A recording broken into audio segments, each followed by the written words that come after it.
ओम नमः भगवते वासुदेवाय। आप सबका आपके अपने चैनल ज्ञान सागर में हार्दिक स्वागत है। सबसे पहले आप सबको मेरी ओर से जया एकादशी की हार्दिक शुभकामनाएं।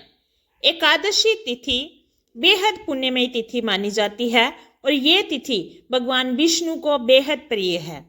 इस तिथि पर विशेष रूप से भगवान विष्णु की पूजा आराधना की जाती है। आज बात करेंगे जया एकादशी व्रत कथा की, उसके महत्व की और पूजा विधि की। हिंदू धर्म में एकादशी का व्रत महत्वपूर्ण स्थान रखता है। प्रत्येक वर्ष 24 एकादशियां होती हैं। जब अधिक मास या मल मास आता है तब इनकी संख्या बढ़कर 26 हो जाती है, क्योंकि हर महीने में 2 एकादशी आती है। जया एकादशी के विषय में जो कथा प्रचलित है उसके अनुसार एक बार धर्मराज युधिष्ठिर भगवान श्री कृष्ण से निवेदन करते हैं कि माघ शुक्ल एकादशी को किन की पूजा करनी चाहिए तथा इस एकादशी का क्या महात्म्य है। इस पर श्री कृष्ण कहते हैं, माघ मास के शुक्ल पक्ष की एकादशी को जया एकादशी कहते हैं। ये एकादशी बहुत ही पुण्यमयी होती है। इस एकादशी का व्रत करने से व्यक्ति नीच जोनी जैसे भूत, प्रेत, पिशाच की जोनी से मुक्त हो जाता है। भगवान श्री कृष्ण ने इस संदर्भ में युधिष्ठिर को एक कथा भी सुनाई।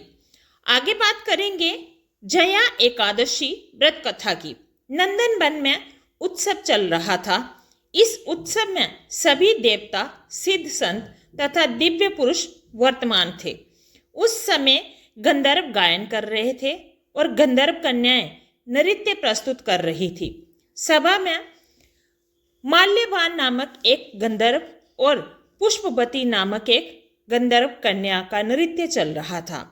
इसी बीच पुष्पवती की नजर जैसे ही माल्यवान पर पड़ी, वह उस पर देखते ही देखते मोहित हो गई।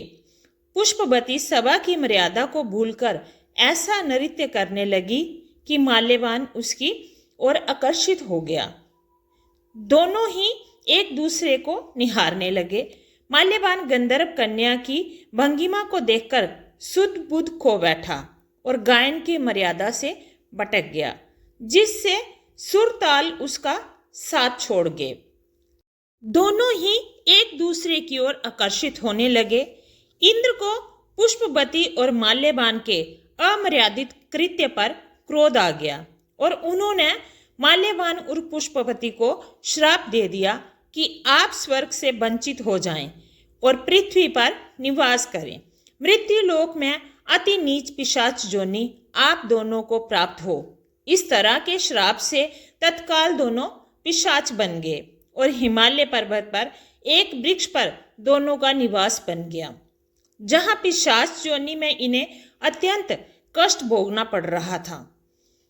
माल्यवान और पुष्पवती दोनों ही कष्ट भोगते हुए पिशाच जोनी को काट रहे थे। एक बार माघ शुक्ल पक्ष की एकादशी के दिन दोनों अत्यंत दुखी थे। उस दिन वे केवल फलाहार रहे।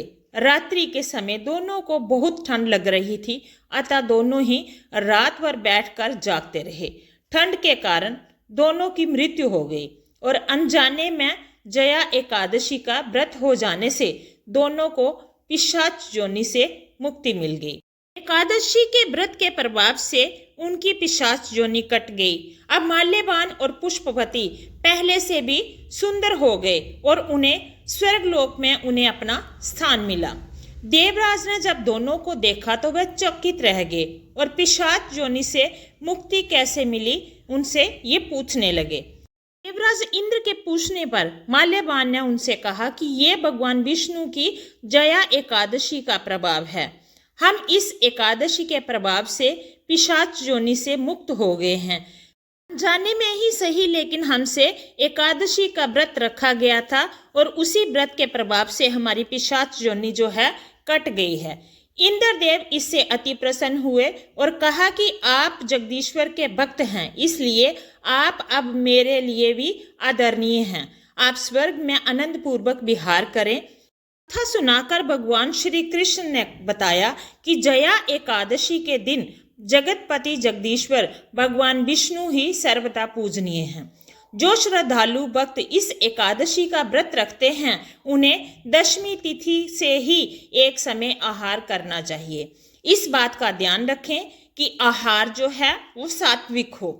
एकादशी के दिन भगवान श्री विष्णु का ध्यान करके व्रत का संकल्प लें और फिर धूप, दीप, चंदन, फल, तिल और पंचामृत से भगवान विष्णु की पूजा करें। पूरे दिन व्रत रखें, संभव हो तो रात्रि में भी व्रत रखकर जागरण करें और भगवान विष्णु की पूजा करते रहें, मंत्र जाप करते रहें। अगर रात्रि में व्रत संभव ना हो तो फलाहार कर सकते हैं। द्वादशी के दिन ब्राह्मणों को भोजन करवाकर उन्हें जनेऊ, सुपारी देकर विदा करें, फिर भोजन करें। इस प्रकार नियम से, निष्ठा से व्रत रखने से व्यक्ति पिशाच योनि से भी मुक्त हो जाता है। जो व्यक्ति एकादशी तिथि के दिन पूरी श्रद्धा भाव से भगवान विष्णु की पूजा करते हैं, व्रत रखते हैं और कथा का श्रवण करते हैं, भगवान विष्णु और माँ लक्ष्मी उनकी सभी मनोकामनाएं पूरी करते हैं। एकादशी का व्रत रखकर व्रत कथा जरूर सुननी या पढ़नी चाहिए और द्वादशी तिथि पर एकादशी व्रत का पारण करें। जय श्री लक्ष्मी नारायण की।